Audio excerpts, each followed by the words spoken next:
Baiklah, selamat malam saudara-saudara.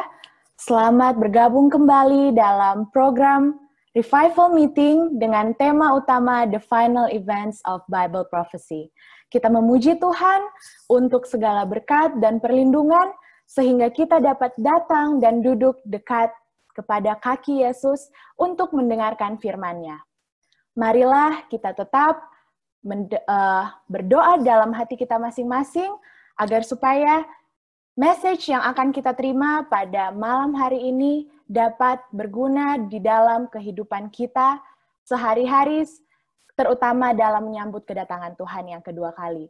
Dan kami juga menghimbau saudara-saudara untuk tetap berdoa, khususnya untuk Pendeta Emmanuel Beck dan juga Pendeta Roy Pitoy, agar supaya kata-kata yang mereka akan ungkapkan sebentar hanyalah berasal dari mulut Tuhan saja.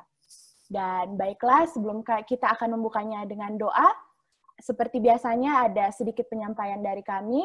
Jika saudara-saudara mempunyai pertanyaan terkait dengan pembahasan kita selama 2 minggu ini, maupun saudara-saudara yang ingin mendapatkan materi tentang pembahasan kita, bisa chat ke host maupun ke co-host untuk alamat email saudara-saudara, maupun via WhatsApp dengan nomor 0896 38 411655.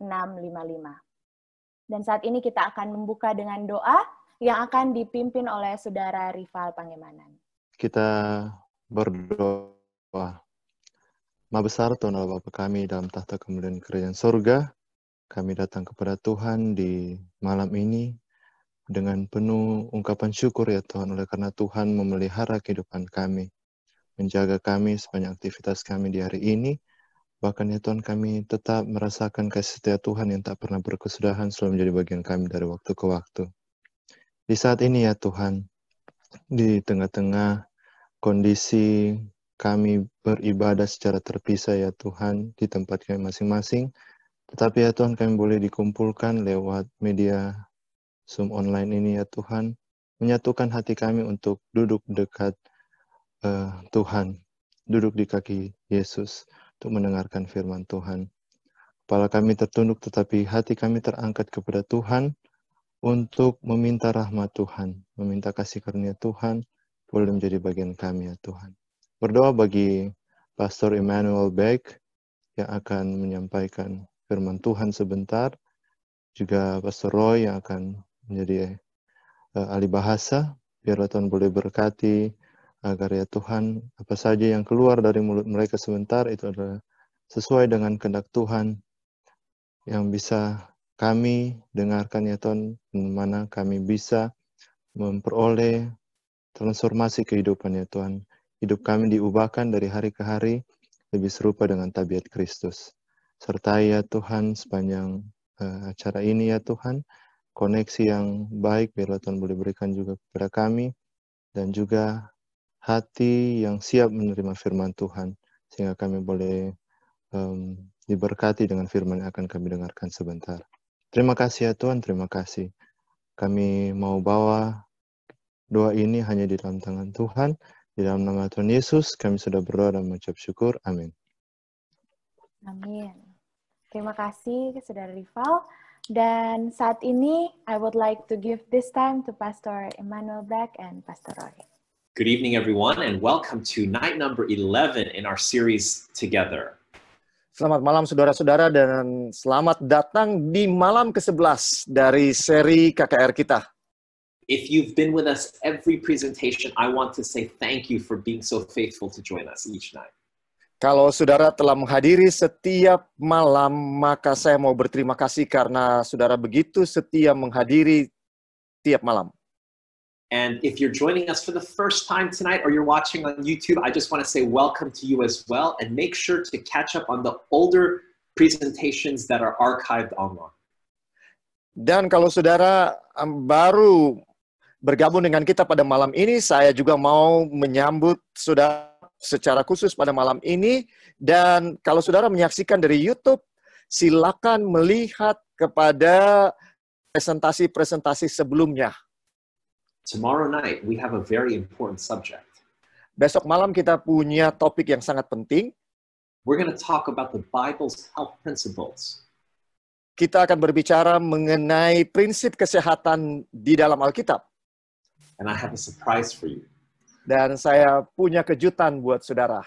But you have to come tomorrow to find out what the surprise is. Saudara harus hadir besok malam untuk melihat apa kejutannya. As we begin this presentation right now, I want to invite you to look with me at the book of Revelation, and we're going to be looking at chapter 20. Untuk memulai pelajaran kita, mari kita buka Wahyu pasal 20.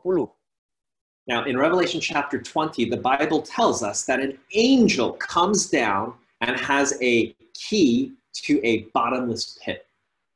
Di dalam Wahyu 20 dikatakan seorang malaikat datang turun dari surga dan memegang anak kunci jurang maut.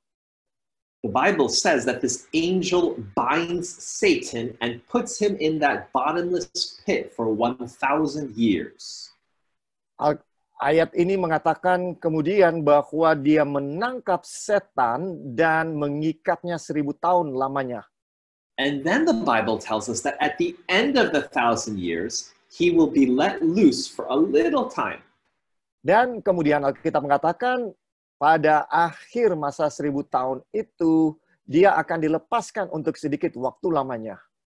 Now, I'm going to be using a word called the millennium. Saya akan menggunakan kata milenium. It just means 1,000 years. Artinya adalah 1000 tahun. We've studied time prophecies in this seminar. Kita telah mempelajari waktu nubuatan selama ini. The question is, when do we begin to count for 1,000 years? Pertanyaannya adalah, kapankah kita mulai menghitung 1000 tahun itu? So I'm going to tell you something, and then I'm going to prove it to you from the Bible. Saya mau katakan sesuatu kepada saudara, dan saya akan buktikan dari Alkitab. The millennium is begun and ended with a resurrection. Milenium dimulai dan diakhiri dengan kebangkitan. Now, I'm going to prove that to you from the Bible right now. Saya akan buktikan itu dari Alkitab sekarang. So, we know from Jesus in John chapter 5 and verse 28 and 29.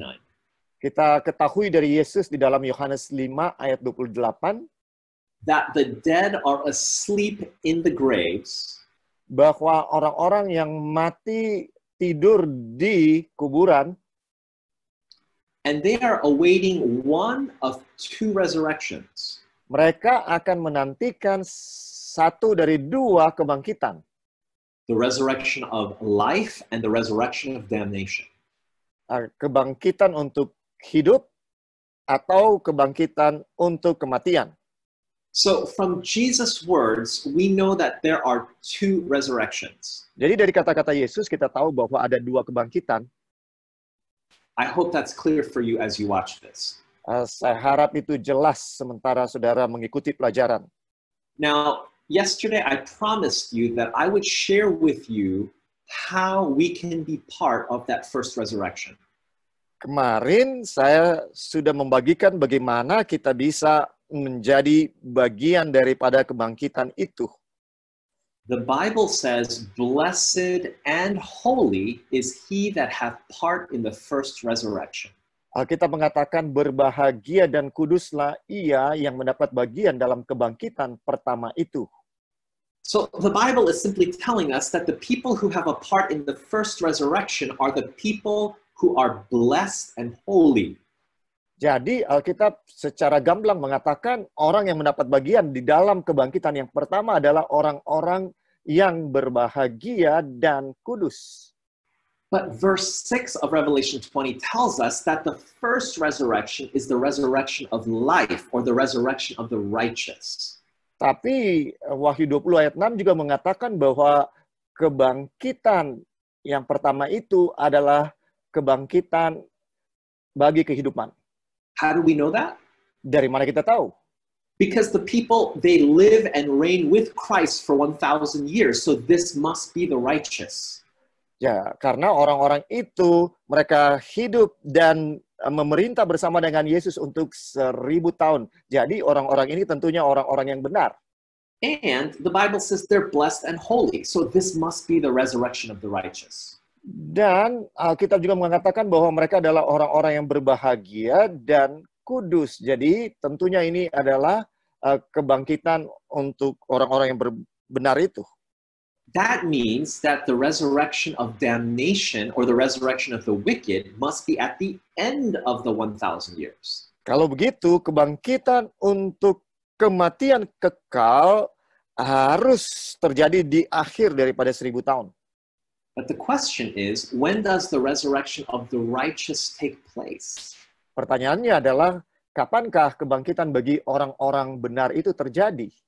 The Bible tells us in 1 Thessalonians 4:16 that when Jesus comes, that's when the dead in Christ or the resurrection of the righteous takes place. Di dalam 1 Tesalonika 4 ayat 16 Alkitab mengatakan bahwa ketika Yesus datang kedua kali, itulah terjadi kebangkitan bagi orang-orang yang benar. But what happens to the people who don't die when Jesus comes? They're still alive. What happens to them? Apa yang terjadi dengan orang-orang yang tidak mati, yang masih hidup waktu Yesus datang? The Bible tells us in verse 17 that those people are simply caught up to meet the resurrected dead in Christ in the air with Jesus. Alkitab mengatakan bahwa mereka akan diangkat hidup-hidup bertemu dengan yang sudah dibangkitkan di angkasa. So we have three groups of people that we can explain when the millennium begins. Jadi ada 3 kelompok orang yang kita dapat jelaskan ketika dimulainya 1000 tahun. The righteous dead, they are resurrected when Jesus comes. Orang-orang yang benar yang sudah mati akan dibangkitkan waktu Yesus datang. The living righteous, when Jesus comes, are caught up to meet Jesus in the air. Orang-orang benar yang masih hidup juga akan diangkat di angkasa bertemu dengan Yesus. The lost who are still in the graves when Jesus comes, they just remain there until the end of the 1,000 years. Orang-orang yang tidak selamat, yang sudah mati, mereka tetap saja di dalam kubur. And then we have the living who are lost when Jesus comes. What happens to them? Kemudian kita dapati satu kelompok lagi, yaitu orang-orang yang masih hidup, yang jahat, yang tidak akan selamat. Apa yang terjadi dengan mereka? We're going to look at that in just a little bit. Kita akan melihatnya beberapa saat lagi. So I want you to notice that the Bible is giving to us a sequence of events that begin the 1,000 years. Jadi yang saya mau saudara perhatikan event-event yang terjadi sebelum 1000 tahun dimulai. Where do the righteous go during the 1,000 years? Di manakah orang-orang kudus di masa milenium? Jesus said to his followers, "Don't be troubled." Yesus berkata, janganlah gelisah hatimu kepada pengikutnya. He said that in my Father's house I have many mansions. Dia katakan di rumah Bapakku banyak tempat tinggal. And then in verse 3 of John 14, he said, "I want to bring you to be with me where I am." Dan kemudian di ayat 3 dia katakan, aku akan membawa ke tempatku. He didn't say, "I'm going to come and be with you where you are." Dia tidak berkata, saya akan datang dan bersama dengan kamu di tempatmu. He said, "I'm going to bring you to be with me where I am." Dia katakan, aku akan membawa kamu ke tempatku. So this is telling us that when Jesus comes, he will bring the righteous to be with him in heaven. Dengan kata lain, bahwa ketika Yesus datang, dia akan membawa orang-orang benar bersama dengan dia ke surga. And the Bible tells us in Revelation 20 and verse 6, it gives us an idea of what they are doing in heaven. Dan kemudian Alkitab mengatakan di dalam Wahyu 20 ayat 6, menjelaskan apa kira-kira yang mereka lakukan. If you look closely, the Bible tells us that they are priests and they reign with Christ. Alkitab mengatakan, kalau saudara perhatikan, bahwa mereka akan menjadi imam-imam dan memerintah bersama dengan Kristus. In other words, they are functioning as priests and as kings. Dengan kata lain, mereka melakukan tugas sebagai imam dan raja. But there's something else that they do, because the Bible says in Revelation 20 and verse 4, it tells us that judgment was given to them. Tapi ada lagi yang mereka lakukan, karena di dalam ayat 4 dikatakan bahwa penghakiman juga diberikan kepada mereka. Now, I want to be clear. We already studied about the judgment in this seminar. Saya mau ini jelas, kita juga sudah mempelajari tentang penghakiman dalam seminar kita. The decision of who will be saved and lost, that begins in 1844 and it ends when Jesus comes. Yaitu keputusan siapa yang selamat, siapa yang tidak, dimulai tahun 1844. But the Bible does say that when the righteous are in heaven, judgment is given to them. Tapi Alkitab juga mengatakan bahwa ketika orang-orang benar di surga, penghakiman diberikan kepada mereka. If it's already been decided who will be saved, why are the righteous given judgment? Kalau sudah diputuskan siapa yang selamat, kenapa orang-orang benar ini diberikan tugas penghakiman, menghakimi? Paul talks about this in 1 Corinthians 6 and verse 2. Paulus membicarakan tentang hal ini di dalam 1 Korintus 6 ayat 2. He said, "Don't you know that the saints will judge the world?" Atau tidak tahukah kamu bahwa orang-orang kudus akan menghakimi dunia? And then he even says in verse 3 that the saints will even judge angels. Bahkan di dalam ayat 3 dia mengatakan kita akan menghakimi malaikat-malaikat. So I want to explain this judgment to you by talking about 3 surprises when you get to heaven. Saya akan berbicara mengenai penghakiman ini dengan membahas tentang 3 kejutan di surga. You see, when we get to heaven, there will be some surprises that we will face. Ketika kita sampai di surga, saudara-saudara, kita akan mendapati 3 kejutan. We will be surprised by who is there. Kita akan terkejut dengan siapa yang akan ada di sana. I'm going to give you an example from the Bible. Saya akan memberikan contoh dari dalam Alkitab. If you look at the history of God's people, kalau saudara melihat sejarah daripada umat-umat Tuhan, you will remember that there were some very, very wicked kings. Saudara pasti ingat ada raja yang benar-benar jahat. And among these wicked kings, there was one of them who killed the prophet Isaiah. Dan di antara raja-raja yang jahat ini ada seorang raja yang membunuh Nabi Yesaya. His name was Manasseh. Namanya Manasseh. And the Bible tells us that Manasseh was very, very wicked. Dan Alkitab mengatakan bahwa Manasseh benar-benar jahat. What we know is that Manasseh ordered the death of Isaiah. Yang kita tahu bahwa Manasseh memerintahkan pembunuhan kepada Yesaya. But we also know that later at the end of his life, Manasseh, he repented. Tapi kita juga tahu bahwa di akhir kehidupan dari Manasseh, dia bertobat. Now, we know Isaiah will be in heaven. Kita tahu bahwa Yesaya akan ada di surga. But according to the Bible, Manasseh will be in heaven too. Tapi menurut Alkitab, Manasseh akan ada juga di surga. Imagine Isaiah walking around in heaven. Bayangkan Yesaya sedang berjalan di surga. And then he meets Manasseh, the man who put him to death. Kemudian dia bertemu dengan Manasseh, orang yang bunuh dia. He might be thinking, did God make a mistake? Dia mungkin berpikir, bisakah Tuhan membuat kesalahan? How could this man be in heaven? Bagaimana orang ini ada di dalam surga? Thankfully, God has records of every person's life.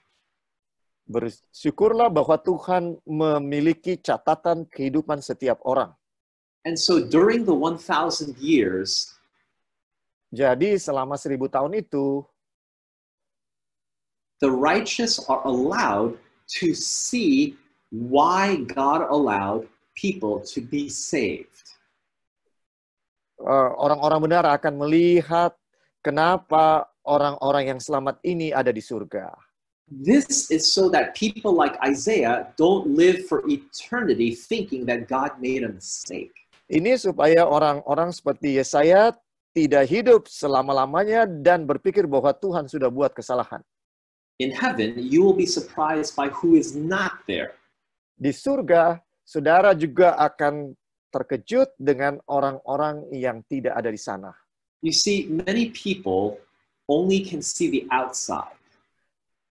Saudara mengerti bahwa banyak manusia cuma melihat bagian luarnya saja. But when we go to heaven, there will be people that we thought would be there that are not there. Tapi ketika kita masuk surga, ada orang-orang yang kita pikir seharusnya ada di sana, tapi tidak ada. God doesn't want you for eternity to think, why is this person not here? Dan saudara, Tuhan tidak mau bahwa saudara selama masa kekekalan berpikir, kenapa orang ini tidak ada di surga? And so the Bible tells us that God has records in the judgment. Jadi, Alkitab mengatakan bahwa kita ada catatan selama penghakiman. And during the 1,000 years, the righteous can see why people were saved as well as why people were lost. Jadi selama 1000 tahun, orang-orang benar bisa melihat kenapa ada orang selamat dan tidak selamat. The third surprise in heaven Kejutan yang ketiga di surga is that you are there. Bahwa saudara ada di sana. Because every person that goes to heaven will not be there because they earned their salvation. Karena setiap orang yang masuk surga ada di sana bukan karena pekerjaan mereka. But they are there because if it was not for Jesus, they would have been lost. And so they are thankful that despite their sinfulness, God saved them. Jadi kalau bukan karena jasa pengorbanan Kristus, mereka tidak akan di sana. Jadi mereka bersyukur karena kasih karunia Kristus. And so we come back to the question, what happens to the living who are wicked when Jesus comes? Jadi kita kembali kepada pertanyaan apa yang terjadi dengan orang jahat yang hidup ketika Yesus datang. The Bible says that they will be destroyed by the brightness of Jesus coming. Alkitab mengatakan bahwa mereka akan binasa karena kecemerlangan cahaya Kristus. In other words, when Jesus comes, the Bible is letting us know that the living wicked will be killed or destroyed. Dengan kata lain, Alkitab mengatakan kepada kita bahwa orang-orang jahat yang hidup akan binasa ketika Yesus datang. Jeremiah describes earth after Jesus comes. Yeremia menggambarkan keadaan bumi sesudah Yesus datang. Look closely at this verse. Mari kita perhatikan dengan seksama ayat ini. It says the dead bodies will cover the entire earth.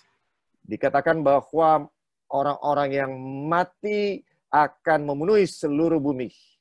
But then it says something very strange. Dan kemudian Alkitab mengatakan sesuatu yang sangat aneh.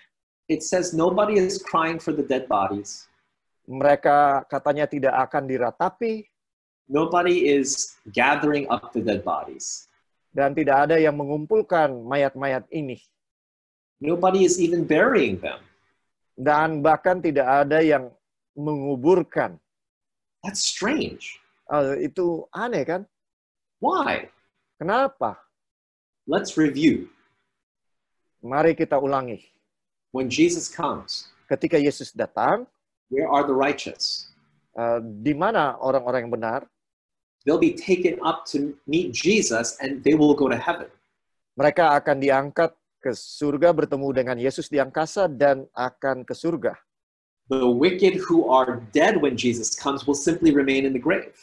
Orang-orang jahat yang sudah mati waktu Yesus datang tetap akan tinggal di kubur. And the living who are lost when Jesus comes will be killed at his coming. Dan orang-orang jahat yang masih hidup waktu Yesus datang akan mati waktu Yesus datang.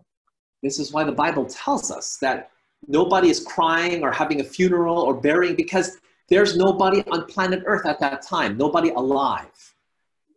Itu sebabnya Alkitab mengatakan bahwa tidak akan ada ratapan bagi mereka yang menangis, tidak akan ada penguburan, karena nggak ada lagi manusia di atas bumi saat itu. So let's look at the list of events that takes place at the beginning of the millennium. Jadi mari kita lihat peristiwa-peristiwa yang terjadi pada awal milenium.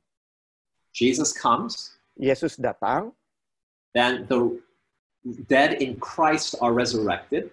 orang benar yang meninggal dibangkitkan, The saints, the living righteous, will be caught up to meet Jesus. orang-orang kudus yang hidup akan diangkat bersama dengan Yesus. The righteous are taken to heaven. Orang yang benar akan masuk surga. And those who are alive that are lost when Jesus comes are killed. Orang jahat yang hidup waktu Yesus datang akan dimusnahkan. And those who are dead and lost when Jesus comes will remain in the graves until the end of the 1,000 years. Dan orang jahat yang mati tetap berada di kuburan sampai akhir 1000 tahun. Now we want to look at what happens during the 1,000 years on earth.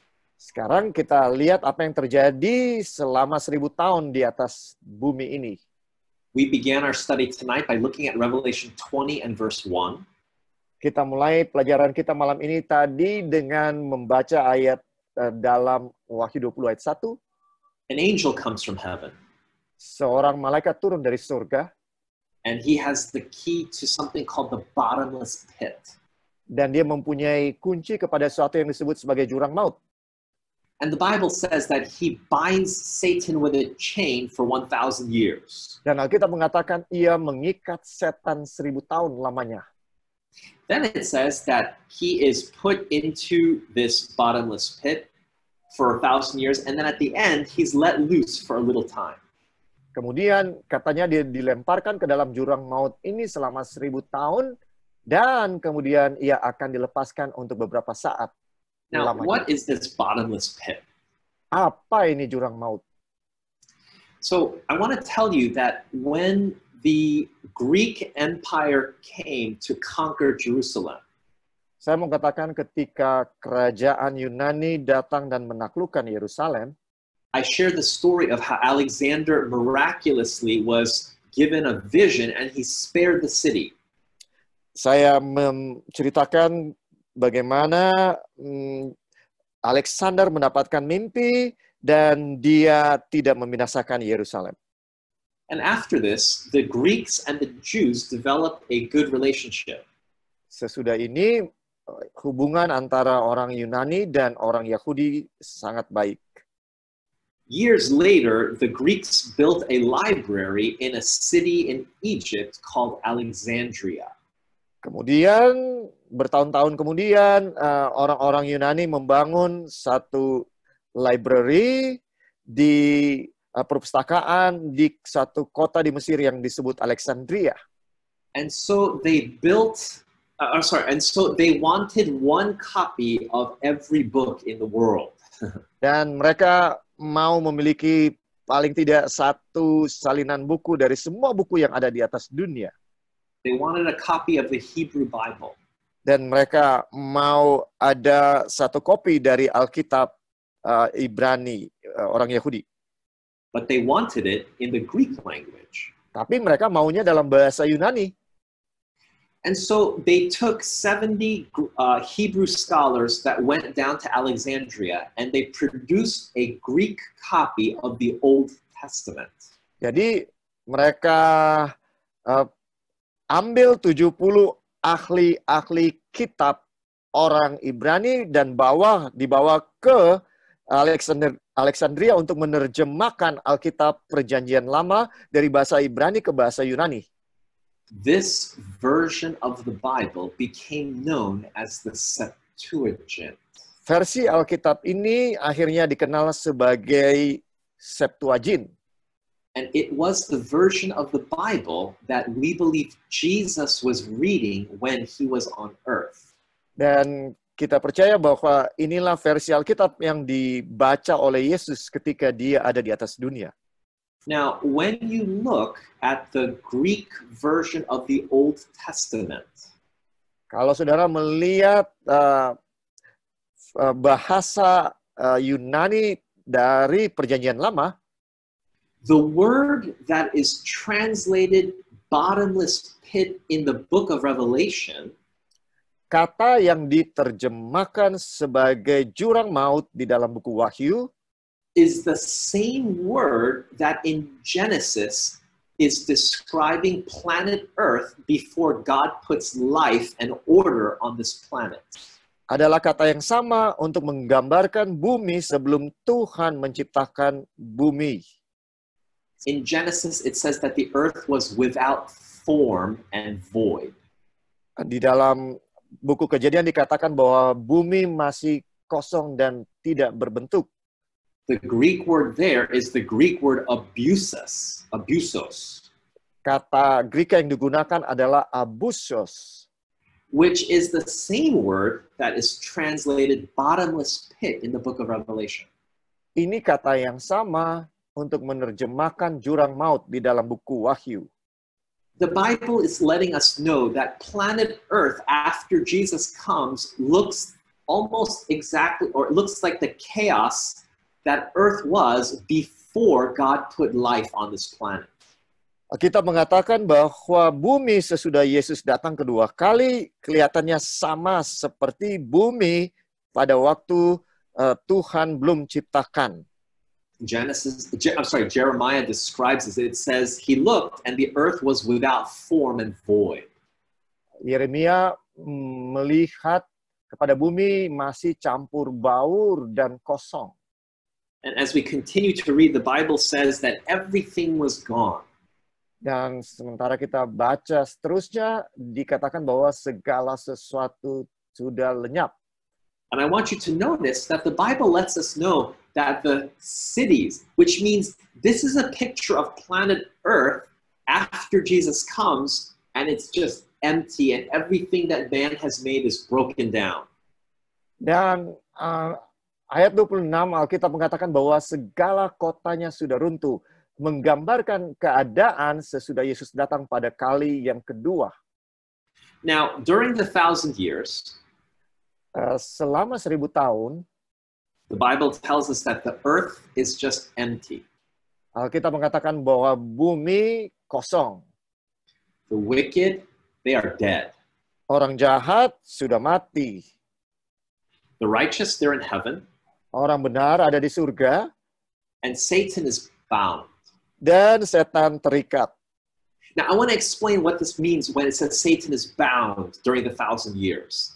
Saya mau menjelaskan apa maksudnya setan terikat selama 1000 tahun. You see, we know from the Bible that Satan is powerful and he can break physical chains. Kita tahu bahwa dari Alkitab setan itu dikatakan kuat dan dia tentunya bisa melepaskan diri dari rantai. So when the Bible says that Satan is bound during the 1,000 years, jadi ketika Alkitab mengatakan bahwa setan terikat selama 1000 tahun, it's not a literal chain that binds him. Bukanlah rantai secara harafiah yang mengikat dia. He is bound by circumstances. Tapi dia terikat oleh keadaan. There is no one on planet Earth to tempt or to incite in rebellion against God. Tidak ada satu orang pun di atas dunia yang bisa digoda dan dihasut untuk melawan Tuhan. And so this is why the Bible says Satan is bound, because there's nobody alive for him to work with. Itu sebabnya Alkitab mengatakan bahwa dia diikat oleh karena tidak ada orang yang hidup yang dia bisa kerjain. During the 1,000 years, Satan and his angels behold the work of their rebellion as they look at the empty planet Earth. Selama 1000 tahun, setan dan malaikatnya melihat hasil pemberontakan mereka, sementara mereka melihat bumi yang kosong. But something happens at the end of the 1,000 years. Tapi ada sesuatu yang terjadi menjelang berakhirnya masa 1000 tahun. The Bible says that when the 1,000 years are finished, Satan is loosed from his prison. Alkitab mengatakan setelah masa 1000 tahun itu berakhir, iblis akan dilepaskan dari penjaranya. Where was his prison? Di manakah penjaranya? It was the bottomless pit, which is simply planet Earth with no life. Yaitu jurang maut yang artinya bumi yang kosong, tidak ada kehidupan. And when it says loosed, Dan ketika dikatakan dilepaskan, what does that mean? apa itu artinya? Verse 8 tells us that he shall go out to deceive the nations. Ayat 8 mengatakan bahwa dia akan pergi menyesatkan bangsa-bangsa. Wait a minute, there's people again on earth. Tunggu dulu, apa ada orang lagi di atas bumi? How? Bagaimana? Because at the end of the 1,000 years, there is another resurrection, the resurrection of the wicked. Oh, karena di akhir dari masa 1000 tahun ada kebangkitan yang kedua, yaitu kebangkitan dari orang-orang yang jahat. In this verse, we see the expression like Gog and Magog. Di dalam ayat ini kita melihat kata Gog dan Magog. They are mentioned in the book of Ezekiel. Ini disebutkan di dalam buku Yehezkiel. They were big nations. Ini adalah bangsa yang besar. And they were enemies of God's people. Dan mereka adalah musuh dari umat-umat Tuhan. So this is just telling us that the resurrected wicked at the end of time, the numbers of people are huge, and these are the wicked. They are enemies of God's people. Ini hanya mengatakan bahwa orang-orang yang dibangkitkan pada akhir masa adalah orang-orang yang jahat dan jumlahnya sangat banyak. So what frees Satan from his prison? Jadi apa yang melepaskan setan dari penjaranya? The dead are resurrected. The wicked dead are resurrected. Orang-orang jahat dibangkitkan. That's what verse 5 of Revelation told us, that they would be resurrected at the end of the 1,000 years. Itulah yang dikatakan di dalam ayat 5 bahwa mereka akan dibangkitkan, orang-orang jahat itu akan dibangkitkan. Now, notice what Satan does. He goes out and he deceives the multitude of these wicked people that have been resurrected. Perhatikan apa yang dilakukan oleh setan, dia pergi menyesatkan bangsa-bangsa yang sudah dibangkitkan ini. It says there are so many of them. It's like the sand of the sea. Dikatakan bahwa jumlah mereka sangat banyak seperti pasir di laut. And I want to tell you that Indonesia has so many beautiful beaches. Saya mau katakan bahwa Indonesia punya banyak pantai-pantai yang indah. And so you know when the Bible says like the sand of the sea, this is a imagery that is easy for you to understand. Dan ini saudara sangat mengerti ketika Alkitab mengatakan banyaknya seperti pasir di laut. And the Bible says in verse 8 that he gathers them to do a battle. Dan di dalam ayat 8 Alkitab mengatakan bahwa dia mengumpulkan mereka untuk mengadakan peperangan. But who are they fighting against? Tapi siapa yang mereka perangi? Well, the Bible tells us in verse 9 that the righteous, they descend from heaven in the New Jerusalem and they land on the earth. Alkitab mengatakan bahwa orang-orang yang benar akan turun dari kota itu dan turun ke atas dunia ini. So please notice that the wicked surround the city. Jadi perhatikan bahwa yang jahat mengepung kota itu. And the Bible tells us that when they do this, a fire comes down from God and it destroys them. Dan ketika mereka melakukan itu, Alkitab mengatakan bahwa turunlah api menghanguskan mereka. Now, some of you might be asking, why would the wicked surround the city where God and his people are? Why would they try to destroy or fight against the city? Sebagian orang mungkin bertanya, mengapa nih orang-orang yang jahat ini mengelilingi kota itu? It's because Satan knows the Bible. Oleh karena setan mengetahui Alkitab. You see, Satan knows that in the very beginning in the Garden of Eden, Setan tahu di dalam Taman Eden that even after man sinned, bahkan sesudah manusia jatuh ke dalam dosa, if he ate from the tree of life, kalau dia makan dari pohon kehidupan, he could still live forever. dia dapat hidup untuk selama-lamanya. Now, Satan knows this. Setan tahu ini. And so at the end of time, the Bible tells us that the New Jerusalem contains the tree of life. Ya, di akhir zaman, Alkitab mengatakan di dalam Yerusalem yang baru ada pohon-pohon kehidupan. And so Satan and his hosts try to get to that tree of life in the New Jerusalem. Jadi setan dan pasukannya berusaha untuk mendapatkan buah dari pohon kehidupan. But the Bible said in verse 9 and verse 10 that the wicked will be destroyed and Satan will be destroyed by the fire that comes down from God. Tapi di dalam Wahyu 20 ayat 9 dan 10 dikatakan bahwa orang-orang jahat dan setan akan dibinasakan oleh api yang turun dari langit. Let's review what we've learned about the 1,000 years. Mari kita ulangi apa yang telah kita pelajari tentang 1000 tahun. The Bible tells us that at the second coming, Alkitab mengatakan pada kedatangan kedua kali there will be a resurrection akan ada kebangkitan of the pertama, righteous. kebangkitan dari orang-orang benar. And the living righteous will be caught up to meet Jesus in the air. Dan orang-orang benar yang masih hidup akan diangkat ke surga. And the wicked who are living when Jesus comes will be killed. Dan orang-orang yang jahat akan dimusnahkan. During the 1,000 years, Selama 1000 tahun, Satan is bound by circumstance. setan diikat oleh karena keadaan. And the righteous can see why God saved who he saved and why people who are lost are lost. Dan orang-orang benar bisa melihat kenapa orang yang selamat ada di surga dan yang tidak selamat tidak di surga. At the end of the 1,000 years, Di akhir dari 1000 tahun, there is a resurrection of the wicked. ada kebangkitan dari orang-orang yang jahat, kebangkitan kedua. There is the New Jerusalem which descends from God and lands on planet Earth. Kemudian ada Yerusalem baru turun ke bumi dari Allah. The wicked attempt to take the city. Orang sesat, orang jahat mencoba mengambil alih kota itu. And then a fire comes down from God out of heaven and destroys the wicked and Satan and his angels. Kemudian api turun dari surga menghancurkan orang yang jahat dan malaikat jahat bersama dengan setan. This is what the Bible calls hellfire.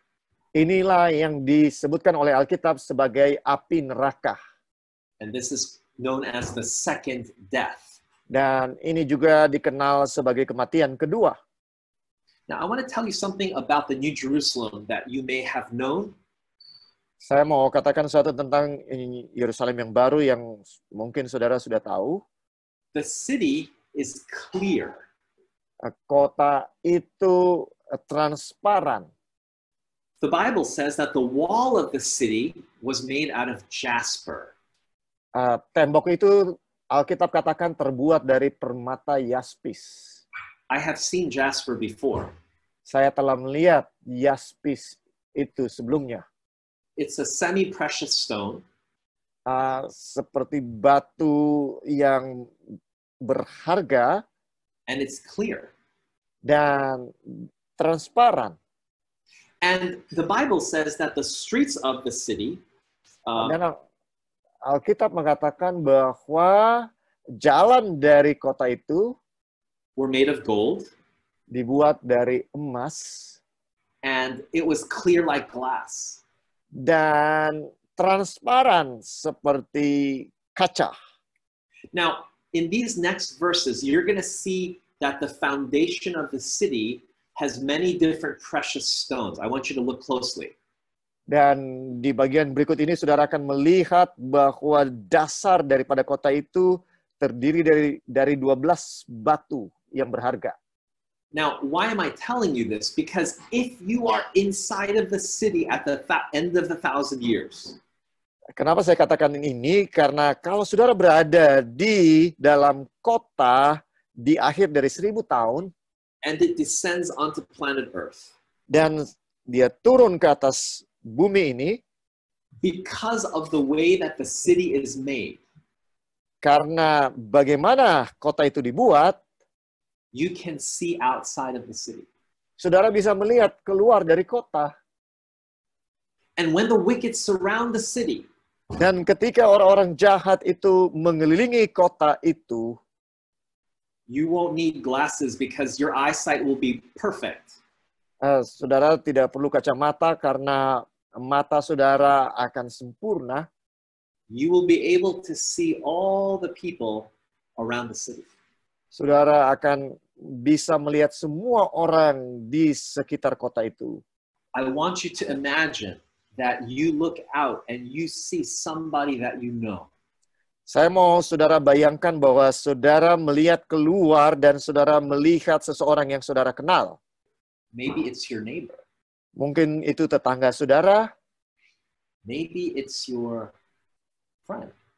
mungkin itu sahabat saudara, Maybe it's your brother, someone in your family. mungkin itu kakak saudara, seorang di dalam keluarga saudara, Maybe it's even your son or daughter. mungkin itu bahkan putra dan putri saudara. Maybe it's your husband or your wife or your parents. Mungkin itu suami atau istri saudara atau orang tua saudara.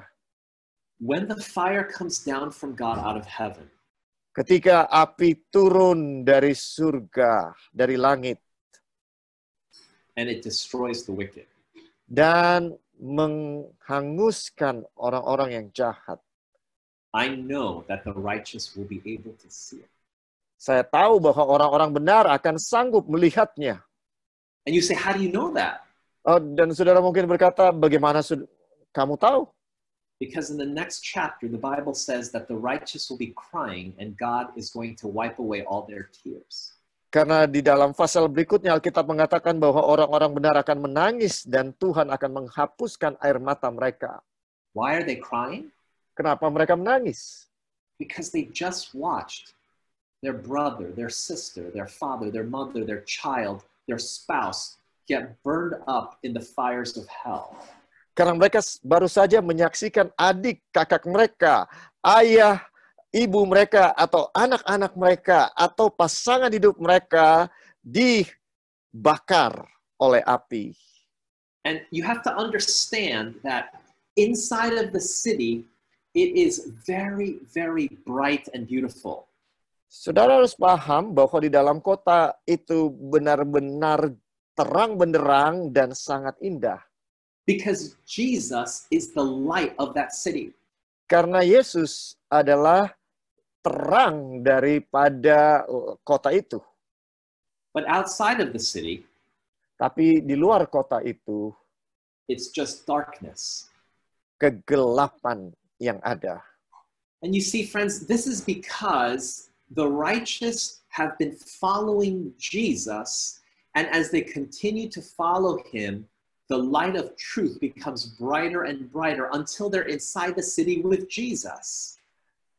Ini terjadi karena mereka telah mengikuti Yesus, dan sementara mereka mengikuti Yesus, terang mereka semakin jelas. Dan pada akhirnya mereka bersama-sama dengan Yesus.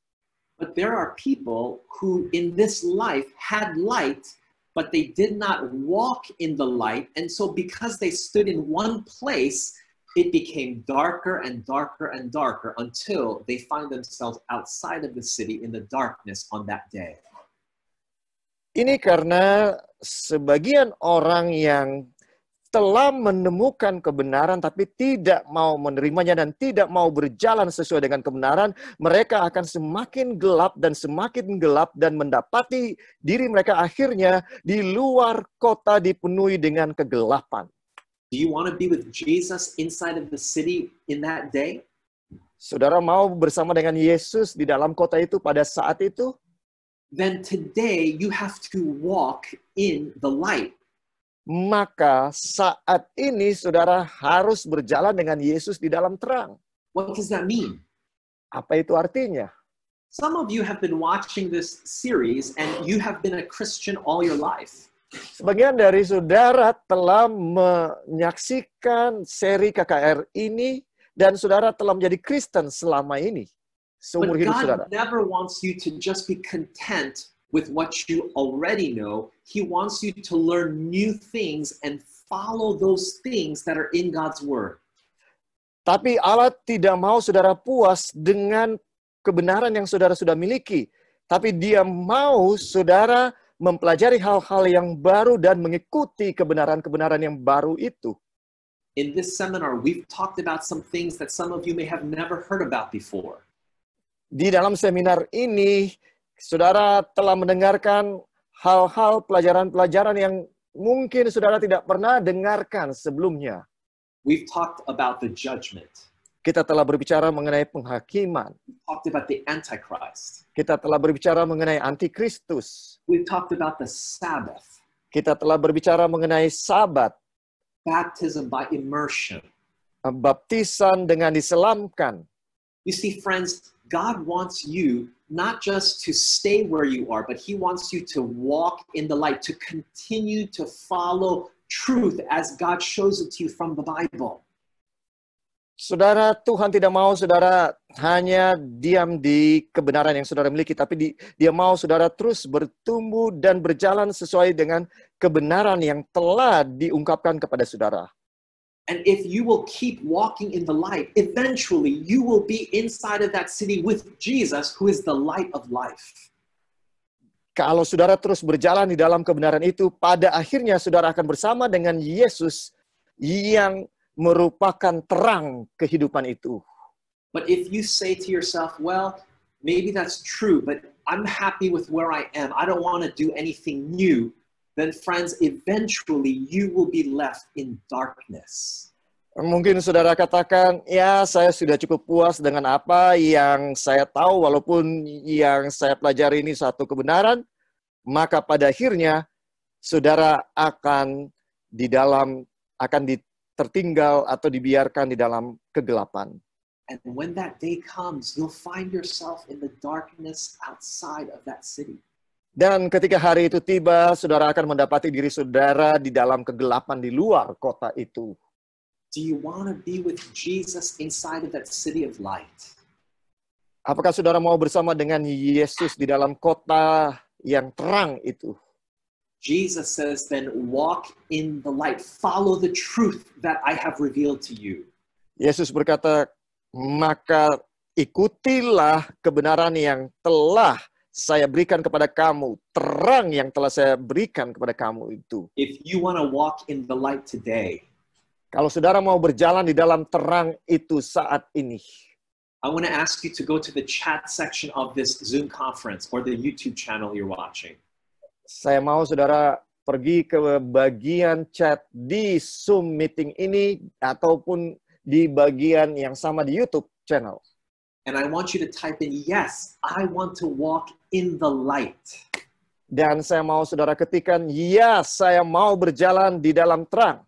If you're watching on YouTube Live, just in the chat section, just type, yes, I want to walk in the light. I want to follow the truth that Jesus reveals to me from the Bible.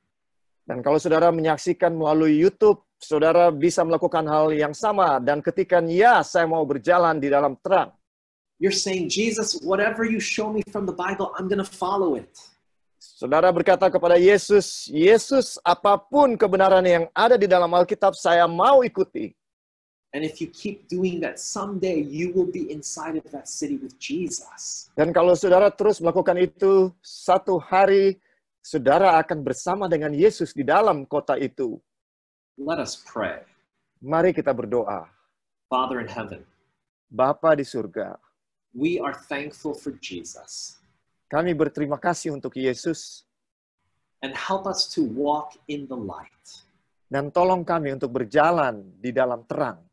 As we learn new truths from the Bible, Sementara kami mempelajari kebenaran-kebenaran yang baru dari Alkitab, give us courage to follow and practice these things. Berikan kami keberanian untuk mengikuti kebenaran-kebenaran ini. In Jesus' name we pray. Di dalam nama Yesus kami berdoa. Amen. Amin. I want to just thank you for joining us tonight again. Saya mau berterima kasih untuk bergabung dengan kami pada malam ini. There is a handout that goes with tonight's topic. Ada materi yang berhubungan dengan topik malam ini. Make sure to contact our hosts and they'll give you a copy of that. Kontaklah host dan mereka akan bagikan. Tomorrow night, the Bible's health principles. Besok malam topiknya adalah prinsip kesehatan Alkitab. I have a special surprise for you tomorrow night. Saya punya kejutan yang khusus besok malam. Don't miss. Ya, jangan lewatkan. Selamat malam and terima kasih, and I'll see you soon. Sampai berjumpa kembali. Amin. Thank you, Pastor Emmanuel Beck dan Pastor Roy Pitoy. Puji Tuhan untuk pengabaran firman yang kita dengarkan pada malam hari ini. Semoga iman kita dapat terus dikuatkan dan dituntun oleh Roh Kudus untuk melakukan yang benar di mata Tuhan, supaya kita dapat hidup kekal bersama dengan Dia. Jangan lupa saudara-saudara, besok malam kita masih ada revival meeting dengan tema utama The Final Events of Bible Prophecy dengan judul Fit to the End. Jangan lupa untuk mengundang saudara-saudara dan teman-teman kita untuk menyaksikan program revival ini agar supaya mereka juga dapat mendapatkan berkat yang sama dengan apa yang kita dapatkan. Terima kasih saudara-saudara, sampai jumpa besok dan Tuhan Yesus memberkati.